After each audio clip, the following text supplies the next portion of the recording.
So Walgreens just announced it's closing hundreds of stores across America. And I already know what explanation you've heard. It's Amazon, online pharmacies. Nobody goes to brick and mortar anymore. It's just the way things are going. I've heard that take about 20 times this week. It is not the real story. Walgreens was once the most visited retail location in America. More customer visits per year than Walmart. Not a struggling niche brand. The most visited store in the country. And in the last decade, the company has been systematically dismantled, not by a competitor, not by the internet, but by a series of financial decisions made by people who got paid whether the company survived or not. I'm Benjamin Franklin. Welcome to Phase 2 of Finance with Franklin. We're done looking at where money moves. Now we're looking at where money gets taken. This is the Walgreens autopsy. Let's open the case file. Quick note before we get into it. Last week on Finance with Franklin, we went deep on the upstate New York zip codes where wealthy investors are quietly moving serious capital. The Hudson Valley, Kingston, the Catskills corridor. That was Phase 1, where to put your money. Phase 2 is about understanding what happens when the wrong people get control of a company's money. Because if you're going to build wealth, you need to understand not just where it grows, you need to understand exactly how it gets stripped. Walgreens is today's case study. And the playbook they got hit with? You are going to see it again at another company, probably within the next 18 months. And now, you'll recognize it before the announcement drops. Let's go back to what Walgreens actually was. At its peak, Walgreens operated over 8,700 stores across the United States. It was the most visited retail location in America, outpacing even Walmart in annual customer traffic. Over 230,000 U.S. employees, a pharmacy network that millions of Americans depended on for prescriptions, flu shots, and everyday healthcare. In 2015, Walgreens stock was trading at nearly $90 a share. The company had just completed a massive international merger, a deal that was supposed to turn them into a global healthcare powerhouse.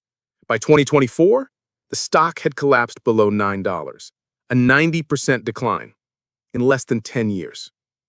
The stores didn't change, the customers didn't disappear. So what happened? In 2014, Walgreens completed a $16 billion merger with Alliance Boots, a European pharmacy giant. $16 billion. To fund that deal, Walgreens loaded up on debt. Not a little debt. Billions in long-term debt added to their balance sheet. Now, in theory, big acquisitions can make sense. You buy something, you grow, the growth pays the debt off. That's the plan. Here's what actually happened. The international integration was messy and expensive.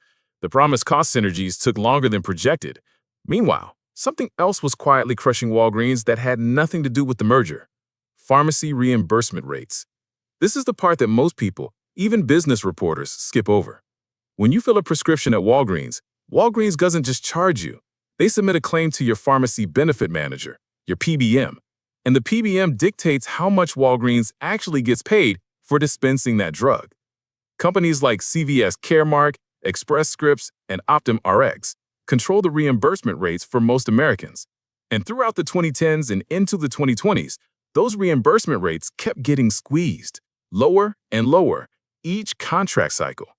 Walgreens was filling more prescriptions than ever and getting paid less for each one, every single year. And then came the opioid crisis. In 2021, Walgreens, along with CVS and Walmart, was found liable for its role in the opioid epidemic, for dispensing opioid prescriptions that fueled addiction across America. The legal settlement cost Walgreens alone $5.7 billion. $5.7 billion in one settlement. On top of the merger debt, on top of the shrinking reimbursement margins, on top of the Amazon and mail-order pharmacy pressure that was real, just not the whole story. And then, in late 2024, when the stock had already cratered, private equity firm Sycamore Partners swooped in, agreed to take Walgreens private in a deal worth about $10 billion. Now Walgreens isn't just carrying the old debt, it's carrying new debt from the buyout too. And the first thing that happens when PE takes over a debt-laden company? They cut. When Walgreens closes those stores, Here's who feels it. The employees first. Pharmacy technicians, store managers, photo lab workers. Many of them have been with the company for 10, 15, 20 years. Their jobs are gone, and Walgreens, in bankruptcy-adjacent restructuring, has reduced severance packages multiple times. The people who showed up every day, they didn't create this debt. They're absorbing the consequences of it. The patients second. And this one is genuinely serious. Walgreens is not just a place where people buy shampoo. For millions of Americans, especially in lower-income neighborhoods and rural communities, a Walgreens is the closest accessible pharmacy. When it closes, the next pharmacy might be 20 miles away. For someone without reliable transportation, on a fixed income, managing a chronic condition, that's not an inconvenience. That is a healthcare access crisis. The community's third. Walgreens was often the anchor of a strip center or neighborhood block. When it closes, the surrounding businesses lose foot traffic. Other tenants feel it. Property values in the immediate area soften, municipal tax revenue shrinks. The ripple from one store closure reaches further than the square footage of that single building. And the people who made the decisions that led here, the executives who collected bonuses through the decline, the board that approved the acquisitions, the settlement attorneys, they are fine. That is the asymmetry at the center of this story. Here's how you see the next Walgreens. Before the press release. Warning sign 1. Long-term debt growing faster than revenue. If a company's debt is climbing every year but their sales aren't keeping pace, that gap eventually becomes a crisis. Walgreens' long-term debt-to-equity ratio was screaming for years before the closure started. These numbers are public. They're in every annual report. Warning sign 2. Gross margin declining year over year. Walgreens pharmacy margins were being compressed by PBM reimbursement cuts every single year. That trend was visible in their quarterly earnings. Nobody wanted to say it out loud. Warning sign 3. The stores look tired. Walk into a company that's being starved of reinvestment capital, and you can see it. Fluorescent lights not replaced, sparse shelves, understaffed checkout. Companies flush with operational health invest in their stores. Companies drowning in debt service do not. Warning sign 4. Major legal liability on the horizon. The opioid settlement didn't appear overnight. Walgreens was in litigation for years before the $5.7 billion verdict. Unresolved major legal exposure is a financial time bomb. It belongs in any serious analysis of a company's health. 3 things before we close this case. First, if your neighborhood Walgreens has closed or is on the closure list, drop your city in the comments, because this story gets reported as a stock price. I want this community to actually see the geographic impact. Where are the pharmacy deserts growing? Your zip code is data that matters. Second, if you had no idea that pharmacy reimbursement rates and acquisition debt were the real story here, hit the like button. Not for the algorithm, but because this kind of financial forensics needs to reach more people, especially the ones who think Amazon did it.